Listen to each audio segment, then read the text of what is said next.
Okay, so we are in the middle of Shaar Hasimcha and the Orchos Tzadikim. We went through last time the 7 areas of bitachon. So the Orchos Tzadikim is telling us that in order to achieve true simcha, so a person has to have bitachon.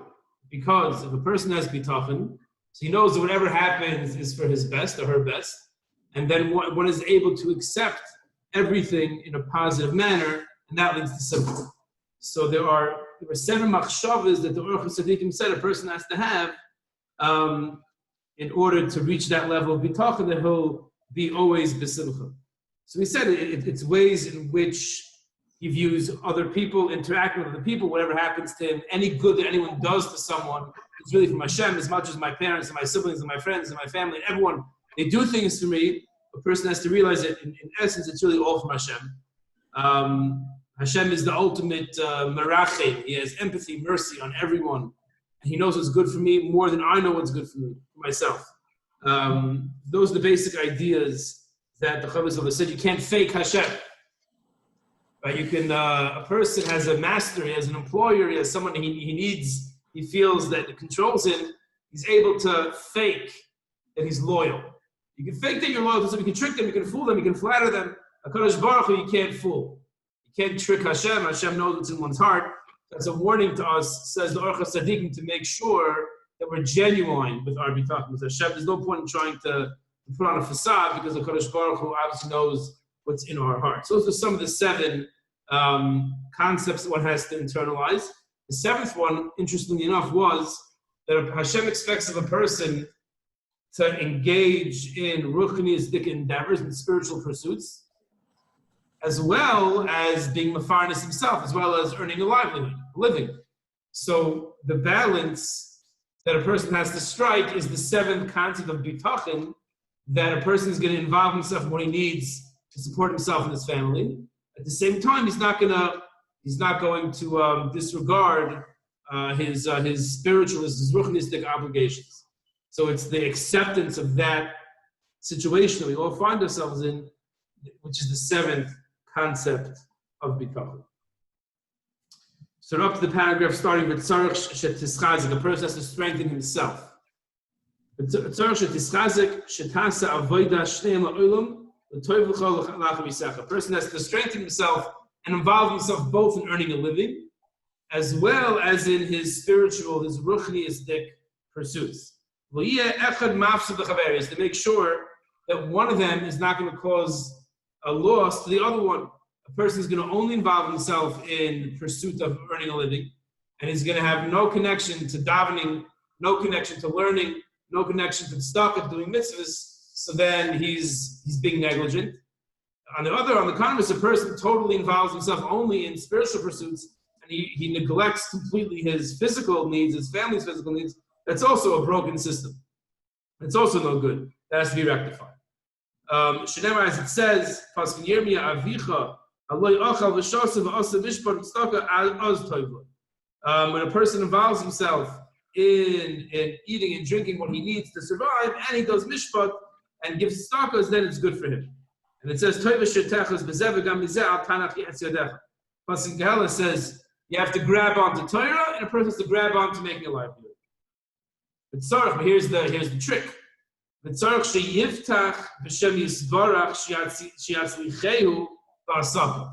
to trust Hashem that Hashem will cause him success in his endeavors. He should not rely on his parnasa itself. He shouldn't rely on his business. He shouldn't rely on his seichel, his intellect.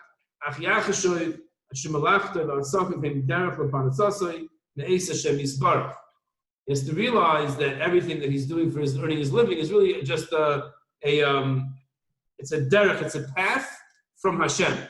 So just like anyone who bestows good upon me, we said before, I know it's really from Hashem. Hashem is allowing that and facilitating that to happen. So to a person's parnasa, it seems that it's coming from this area, but really that thing, whatever it might be, that person, that company, is just a messenger of Hashem.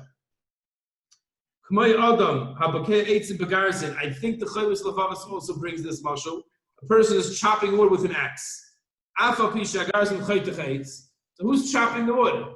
Who's cutting down the tree? The axe is cutting down, not the person. The person is holding the axe, but it's the axe that is cutting down the tree.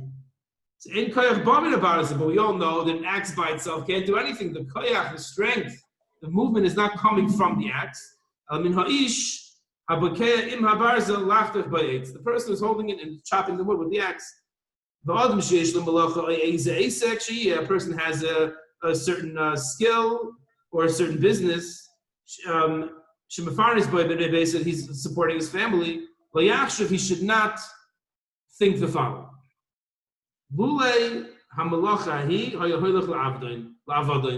If I didn't have this business, if I didn't have this job, then I would be lost. You should trust in Hashem and think. But if I didn't have this parnasa, so Hashem could have can easily bring me parnasa from a different place. Everything I'm doing is in Hashem's hand. The famous Marmor that we say that there are many messengers. There are many messengers from Hashem. Hashem can find many ways to support a person. Like the pasuk says in Shmuel, there is nothing holding Hashem back. There's no matzor. There's no blockage for Hashem. To save, to bring salvation, whether it's a lot, whether it's a little, nothing stops Hashem.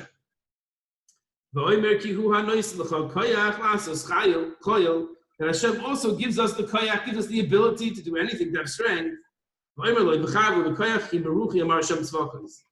with the legions, the armies, not with koyach. With Hashem's ruach, with HaKadosh Baruch Hu, is how things happen. So to a person who feels that his entire life is dependent on one individual, he should not put his trust in his heart, in this person. He should put his bitachon, his trust in the deepness of his heart, the depths of his heart, into Hashem. It's not enough that he says in his heart. So a person, it sounds like, especially a person who feels that there's one individual that has control over him or her, so that person, not only should he mechazik himself, should he strengthen himself and think in his heart that really Hashem is running the show, and this person is just a messenger, but he should actually verbalize and give shevach v'hidayah to Hashem, to praise Hashem, that Hashem hasn't left him. He should verbally state that it's not this person that has any control, it's a Kadosh Baruch Hu. So Rabbi Avigdor Miller, Zatzal, was very into this. Right? He was very into saying, I love you, Hashem, thank you, Hashem. He would verbalize these simple ideas, simple concepts, because we know that when you verbalize something, so it penetrates one's heart much more than if one just thinks it. That's what the Rav is saying, that a person should verbalize, especially when he's in a situation where he feels beholden to an individual or to individuals. Say, thank you, Hashem, for protecting me. Thank you, Hashem, for giving me parnasa, and that he'll train himself to actually believe it. Let's give a parable, a nice parable. It's an amazing parable.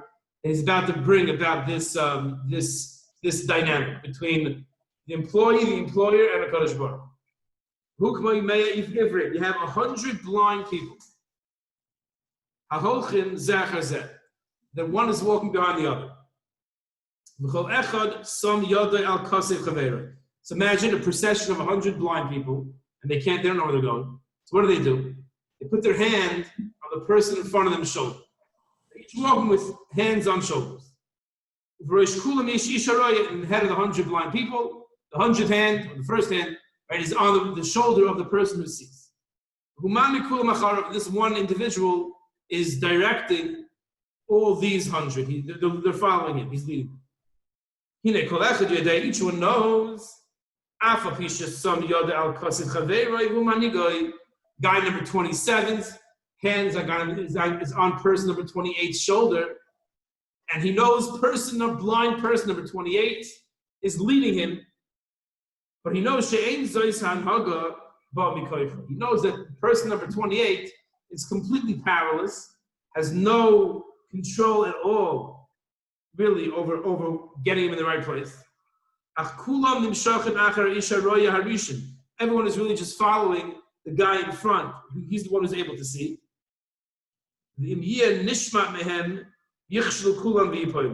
If that seeing individual in front would break away from the group, everyone would fall down.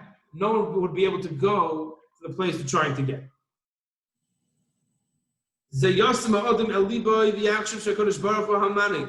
A person has to think about this mashal, this parable, and realize that HaKadosh Baruch Hu is the leader, he's the manik. We're all blind.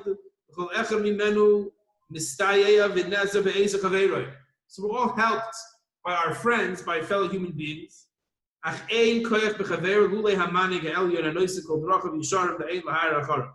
But no one human being, no one individual, no group of individuals have any real control. And it's all being guided by the manhig ha'elyon, by the great leader, the elevated leader. Excuse me one second. The elevated leader. And in our times, it's actually very comforting when we see things going on around us that's hard to understand, to make sense of. Just view everybody going up the top. View everyone as just being led by another blind person. And at the end, it's just the Kadosh Baruch Hu who's leading everyone. It can be a comforting thought when we see chaos erupting around us, right? There's like complete chaos. But Lamaisa, we know that the Manig HaElyon, the Kadosh Baruch Hu, is guiding everything. As we say, Leiv Malachim B'Yad Hashem, the heart, especially of the king, the hearts of the leaders is B'Yad Hashem, is in the hand of a Kadosh Baruch Hu. And Hashem is guiding everything, behind the scenes or even in front of the scenes. Hashem is guiding everyone. It should be a source of comfort for all of us. So that's the mashal.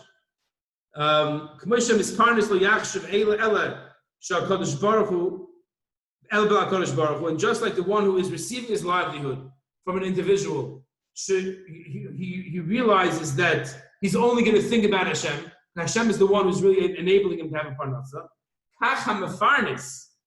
This is probably more challenging. But the one who's being mefarnes, the one who is supporting the other person, the one who's paying the other person, should not be haughty, be arrogant that he is the one who is giving out the money.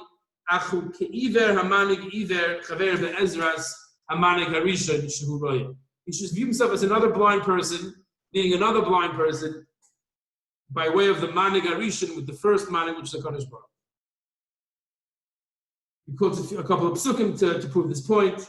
A pasuk in Yeshaya, the second one, by Ivrim Hibitu Lirois, the blind people are looking to see. Mi'iver Ki'im Avdi, the Cheresh, Malachi Eshlach, Mi'iver Ki'im Mishulam, Mi'iver Ke'ever Hashem. So many psukim in Yeshaya that are comparing people to blind. Essentially, we're blind. We have no idea. As you mentioned in the past, the Chavis Lavav Shiurim, that we've all had instances, and I've definitely had, where we're running after one thing, whatever it might be, and we think that this is good for, that's the best for us, and we don't get it, and we're very disappointed because we didn't get it, and then we realize it could be a day later, it could be a year later, it could be many years later, that you know what, that would have been a really bad move, that would have been a horrible move, because we think that we're the manik. Sometimes we think that I'm putting myself in a, I know where I have to go, I know what's good for me, where I should be, and it didn't happen, so I'm upset because it didn't happen. But we all have to do is we're blind. So we do our ishtadlus, we put in our effort, but HaKadosh Baruch Hu knows exactly where he wants each person to go. V'hinei, continues the Orchos, Tzadikim, kol hadvarim sheboitchim by HaKadosh Baruch Hu, em shmeina chalakim. There are 8 areas that people should have bitachon in Hashem. There are 8 areas of trust in Hashem. And this is pretty much taken from the Chavis Lavavis. It's interesting, even the phraseology, the word, the way, the Chavis Lavavis is a very unique way of writing. And we're going to see here, it's clear that the Orchos Tzadikim was taking a lot of these ideas from the Chavis Lavavis. So these are the eight chalakim, the 8 parts of bitachon. And don't forget, right? We're still in the middle of Shaar Hasimcha. A large portion of Shaar Hasimcha, we still have pages left of bitachon, and it's definitely the most covered topic in Shaar Hasimcha. And once you finish with bitachon, another page or 2 left. But pretty much the entire Shaar Hasimcha is all about bitachon. That's why we chose to do this right after the Chayvus of Shaar bitachon. It's a good chazar, a good review. So what are the 8 areas that it's expected of a person to have bitachon in Hashem? Number 1, inyan gufa adam bilvad. So my physical needs, at the bitachon in Hashem, my physical needs. That's number 1. Hasheni, number 2, inyan parnasasa. Number 2 is a person's livelihood, is his parnasa. Hashlishi, number 3, inyan ishtoi, a person's spouse, his family. Haravi, the 4th area of bitachon, he's going to go through each one. Choyves halavavis ve'evarim shum misyachet b'te'altom v'nizcham. Right, that's mamish, the choyves halavavis is lashon. The obligation of one's heart and one's limbs that affects himself only. Number 5, achamishi. Choyves ve'evarim asher te'altom v'nizcham la'acherim. His obligations of his limbs that affect other people, help or can chas v'shalom damage other people. Let's say hashavas aveda, the mitzvah of saving a life. Hashishi, the 6th area of bitachon, gemula olam hazeh, the belief, the trust in Hashem, that a person will be rewarded in this world for his mitzvahs. Hashvi, the 7th, gemul olam haba hatzafon l'tzadikim, the reward in the world to come, it's waiting for the tzadikim when they get there. Hashmini, the 8th, gemul yemaisa Mashiach, the reward in the times of the Mashiach, in the Maisa Mashiach. Those are the 8 areas of bitachon.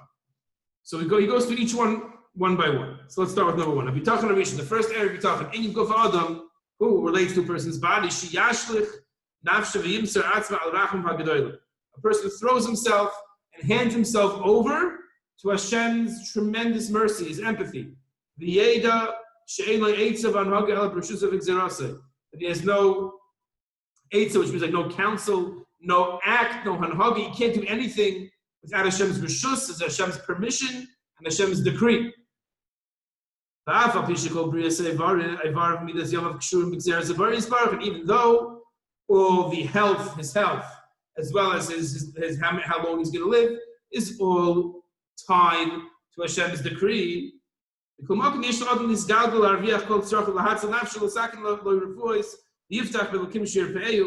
person still has to do what he has to do. He has to do his This is like the first part of the Chavis Lavavis. That even though I know everything that happens to me is from Hashem, yet I still have to act as if that's not the case. I still have to get a living. I still have to take care of myself. I still have to go to the doctor. And the doctor and the medicine come to him from Hashem to heal him. And